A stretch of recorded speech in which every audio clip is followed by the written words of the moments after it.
Hot Noise Radio presents Starbound Studios starring Maggie Martinez and the Hot Seat Interview. Y ahora con ustedes, Maggie Martinez en Caliente. And now, Maggie Martinez. She is Mayor Kenya Wicks.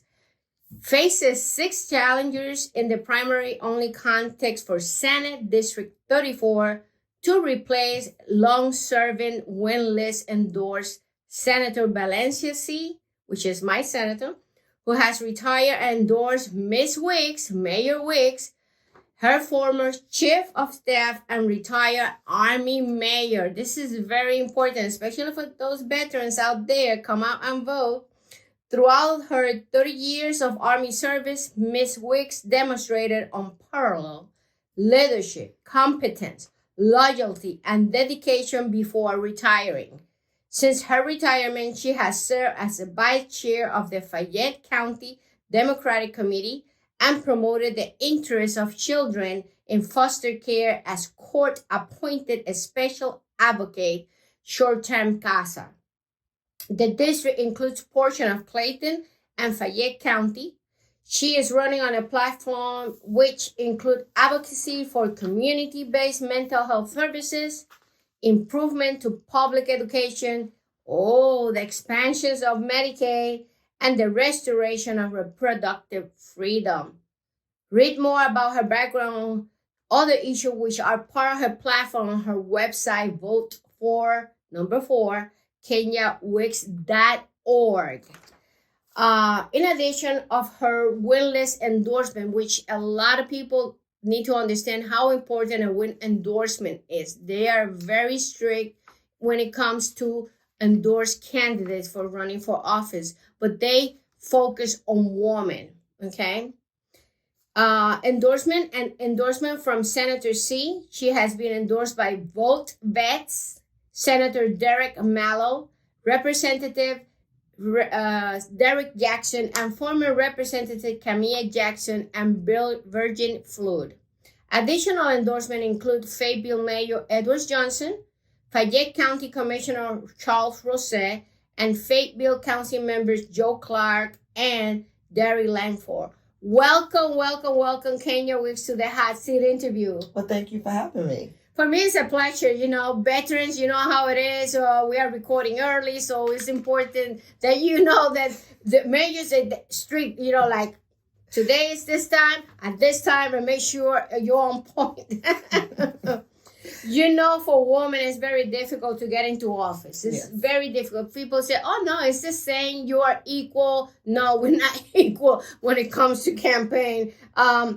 So you are running against how many candidates? 6? Yeah, 6 candidates, but she's the one that being endorsed by the local leaders and Valencia C.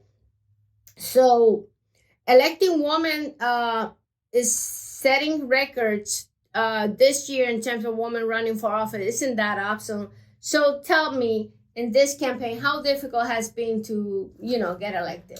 Women are held to a different standard. Yes. And so at the end of the day, there's laws that are being made for women by men. And it's up to us as women to get into these seats and make decisions for us. That's why I'm running. Have it been difficult to raise funds in terms of compared to your other opponents? Yes, it has been difficult, but that's why I canvass. Mm-hmm. That's why I meet people where they are. And that's why I advocate. I love it. Okay, she goes where she can meet you where people. You are. Yeah, to meet you where you are. I like that phrase. What is your understanding of the role of the state senate at the Capitol, and how difficult you think it's going to be in this process, especially that we have so many Republicans in Georgia at the state Capitol? So our number one role as a state senator is to pass the budget. Mm-hmm. And also to build relationships. That is our role, number one. Thank you. Are you prepared to take up reform for Social Security and Medicare? And Governor Kemp, he didn't want to expand Medicaid. And I think if everybody puts at least $70 in, you could have your Medicaid, but the way he's doing it is costing basically a lot to establish the program that he's trying to do. He already spent $25 million and it's not really working the way it's supposed to. So what are your plans to ensure the solvency of Medicaid, and how can you work so all Georgians can have health insurance? Now, you know, those are federal programs. Mm-hmm. So with those being federal, I would be a champion to fight for those programs and work and connect with our federal U.S. senators. But those programs are important to me because I receive those programs. So Social Security and Medicaid expansions are important to me. Being a combat disabled veteran, I receive those programs. So that's why it's important for me to fight and advocate for Medicaid expansion and Social Security. I love the fact that you're going to work with the U.S. senators in these terms, because it's important that we expand Medicaid for all. There are many countries that has health insurance for everyone. You go to Costa Rica, everybody has health insurance. I was amazed for that. Even Puerto Rico, that is part of the United States, everybody has health insurance. And then why can't we do it over here? It doesn't make sense. It doesn't make. What do you view as the government obligation, if any, to help American workers secure health insurance? Do you support the creation or continuation of programs such as Medicare for all, or Obamacare as people know it? Do you have a different idea? If you support a government-related insurance plan, which is important, how will you pay for it? So basically, good question. Quality of life for Georgia. That is basically to sum it up.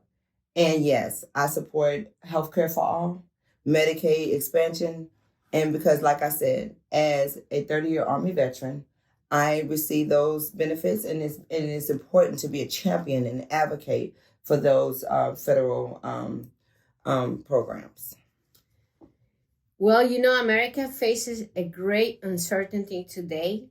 I believe the greatest priority for most Georgians is defeating the health and economic threats posed by COVID-19. COVID-19 has destroyed many jobs. We still are recovering. The economy needs to be rebuilt. What policy steps should Georgia take in the next year to create as many jobs and as much prosperity as possible? And you know, you go to the supermarket, you can hardly buy anything, and taxes everywhere. So what is in your mind in terms of creating new jobs for Georgia? So in reference to that, we're going to start in high school, adding STEM. So we're not going to wait till college. Let's add STEM now in reference to science, technology, and mathematics. So that way we can get our kids, our children prepped instead of waiting for college to start now, adding STEM to the program. That's important, because if we have people that are with a, like I always say, vocational school needs to come back, because not everybody can afford to go to college, and right. Certainly the STEM program is a good start to do that. Because remember, before we had technical schools and stuff like that. So just adding the programs early. Yeah, when I was in high school, I went through nursing. Right. So I was ready to hit the road when I graduated. You see where I'm going? Yes, ma'am. And yes, this ma'am. needs to come back, because we have to get our children prepare for life. And, you know, this is so important. Yes, ma'am. What are your highest priority right now for Georgia? There's always something that you want to focus more. My focus is Medicaid expansion. Mental health is very important to me. Our seniors and reproductive freedom. Those are the things that I would champion and be an advocate for. When you have to show independence from your party on issues of major importance, do you think, even if the platform of the Democratic Party stands for many things, but sometimes we have to stand on our grounds in terms of that. So what's your take on that? So, of course, something that I may have disagreed with would have been the 3-strike rule. I would have disagreed with that, and I would have took a stance on that. 3 strikes, you're out. In some ways that we can help mitigate mitigate that would be to decriminalize marijuana. Yeah, that's one thing. Mm-hmm. Yep. And also, we got so many inmates that they're not ready to get into society again. Correct. Because we are failing them as a society. We have to make sure we give them the tools that they need in order to come back to society. Correct. Okay. Tell us the most significant accomplishments on position you have held. And I know as a mayor, as a veteran, I bet you she has done a lot. Being a mother. Being a mother is the most important thing to me. I have 3 sons, all HBCU grads. My youngest son is graduating May the 10th. He's graduating from Kentucky State. But my oldest son, he graduated from Grambling. My middle son graduated from Jackson State. Also, being a 30-year Army veteran, bringing my soldiers home from each deployment that I've faced. Also, combating my own mental health challenges and making sure that I advocate for foster care children in Clayton County is important to me. And not only that, being an advocate for the citizens, not just all citizens of District 34. So since I've retired in 2022, I've been an advocate, working hard, gaining the mentorship of Senator C, but also just being champion of myself and my family. That's what is important to me. Excellent. Well, the analysis that I found is that Georgia, 64.1% of all homeowners are occupied, and that they bought them. And the renters, we are talking about 35.9%. So the median household income is $77,000, but compared to the renters is $40,000. What is your take in terms of housing? What options can you bring to the table to help basically the working families? Well, first of all, I would like to pass legislation to stop these private firms from buying single-family homes.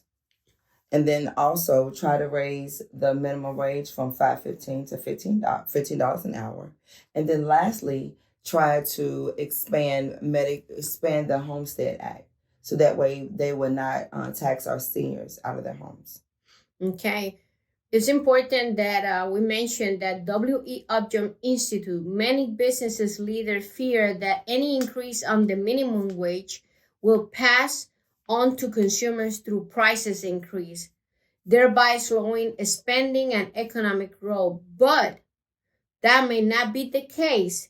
New research showed that the pass-through effect of prices is fleeting and much smaller than previously thought. In other words, it's not true just because the minimum wage go up as you suggested, that is prices are going to come up. The study says that maybe just a little bit, but not that much. Everything went up. The inflation is really killing us. Gasoline, with all these problems, and you are a mayor, you know what's going on East and Middle East, you know the problems that we are confronting in the Middle East, and everything that the decisions that they make over there affect us here, because that's why you see the gasoline increase. Okay. President Biden did open all this oil. He gave permission to open everything related to the oil and the crude, but they're not, the companies, the gasoline company are not doing their job. And he has criticized that. Right now, the minimum wage is $7.25, and that's not good. People cannot live like this. People are going hungry to bed just because this is not working for everyone. So I am glad that you are thinking about that. Yes, ma'am. Yes, ma'am. Do you personally think that increasing the minimum wage lead to higher prices? I don't think it would increase the higher prices if we work with the governmental agencies, and it would increase the quality of life. That's good. Yes, ma'am. A federal appeals court on Monday ruled that the only U.S. government, not private parties, not nonprofit organization, can sue under a landmark civil rights law bearing racial discrimination in voting, a decision that will significantly hamper users of the Voting Rights Act to challenge ballot access, voting rules, and redistricting. In other words, very simple. Nobody now can sue about the voting rights because only the Attorney General can do that. And this is, oh no, this is not good. What we noticed lately is that judges think they're legislators. They're not legislators. They're not there to legislate for us. Right. It's the legislator as Senator Wicks, because we're going to claim it today. Right, Senator Wicks, that we are the ones that make the laws to make the changes to voting rights. And you know, voting right has been in the attack in the last 3 to 4 years. It's incredible. So what is your take about this? And certainly the decision of the Arkansas federal judge Lee Rodosky is not good. Right. And that's why I would be a champion and advocate to pass the John Lewis voting bill and also to pass the For the People Act. The good thing is you're going to be working with U.S. senators to work with this. This is awesome. Yes, ma'am. Yes, ma'am. Well, a referendum about reproductive freedom is on the Democratic ballot, and a lot of people don't know that. And it says, should the state of Georgia protect reproductive freedom by reason the current 6-week abortion ban restoring protection of Roe versus Wade and insurance access to contraceptive, in vitro fertilization, abortion, and other reproductive health care. So what is your take in terms of reproductive freedom? What are you planning to do? I will advocate and to pass legislation and work with, because every woman has a right to choose. But not only every woman, everybody has a right to make decisions about their health care. And that's why I want to advocate, because I have been a champion since the age of 18. And not only myself, but advocating for soldiers, advocating for my cousins, my family members, to advocate for their own right to make choices with their bodies. So the people out there, we are talking today with Kenya Wicks, Mayor. Excuse me, Kenya Wicks. She's a veteran. You were at the Army or the Marines? I was in the Army. She was in the Army. And what was they call it the platoon, right? What number is your? No. Well, I was at the battalion level. I was at the Pentagon level. I was at the level. That's good. Now, we always make a question like this. Describe something in this campaign that really, really make you laugh. Maybe with somebody that you met, a citizen. It's not so much as make me laugh, but it's just interacting and understanding what the citizens want. Making sure that the citizens' voice is heard. And that's why I meet the citizens where they are. To understand how I can advocate at the state Senate level. And that's why I'm running. Because it's not about position for me. It's about advocating for the citizens. Now you know why Senator Valencia C., Leader Valencia C. have endorsed her. You see what I'm talking about? Look at that camera and tell the citizens of District 34, right? Yes. Why they should vote for you. Service has been a part of my DNA. I was raised by my grandmother. I've served the military for the last 30 years. Through me going to Somalia, Iraq, Turkey. I've advocated for my soldiers. I've advocated for my family. I've advocated for not only Fayette, but Clayton County. It's not about position for me. It's advocating for mental health. It's advocating for Medicaid expansion. It's advocating for seniors. It's advocating for public schools. It's advocating for reproductive freedom. It's advocating for public transportation and public safety. I want to serve the citizens of District 34. And that's why I'm running to serve the citizens. You got her there, okay? Mayor Kenya Wicks. She's running for District 34. That includes Fayette and County Clayton. It's important that you visit her website to make sure that you know her platform and where she stands in terms of all the issues that are affecting the Georgians today. Well, for me, it has been a pleasure, Mayor, to have you here. So please visit my website at vote4kenyawicks.org.